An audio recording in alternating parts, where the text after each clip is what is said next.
Hey everybody, I'm going to show you how to make your own thumb spica for pain and discomfort, okay, using Kinesiotape.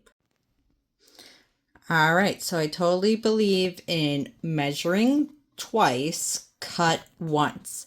So I have my little strips that are going to support my thumb, okay, and I use the back, which is great to measure, and I need two strips for my thumb, and then my anchor, my support strip here, okay. And again, I already pre-measured before I cut in order to make the right fit. All right, so it's my right thumb, which is my primary hand. And what I'm going to do is I'm first going to put my little strips to support my thumb. Okay, and so what I'm going to do is I'm going to start below my nail. I'm going to start below my nail. Okay. And I'm going to pull down to give support to my thumb.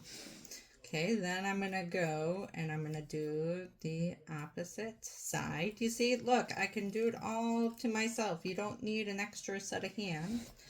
Okay, but when I'm going to do for my thumb, again, I'm going to do it. See how there's this crease right here? Okay, that's where I'm going to put the line. Okay. Okay. So far, this is what my thumb spica looks like. Okay, support. And then you want to focus on making sure that your hand and your thumb is flat. Okay, because as I'm getting pain in my thumb, it's because my thumb is crossing over and this meat in my thumb is getting too big. So I need to expand it. All right. Okay.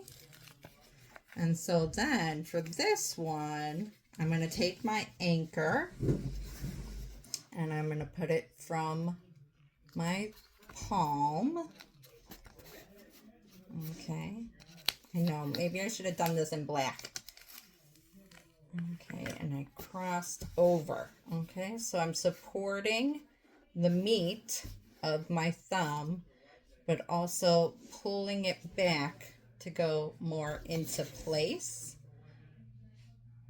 to help alleviate some of the pain that I'm feeling right here and right here. Okay, occupational hazard, I guess, but this is my homemade Spica with Kinesiotape.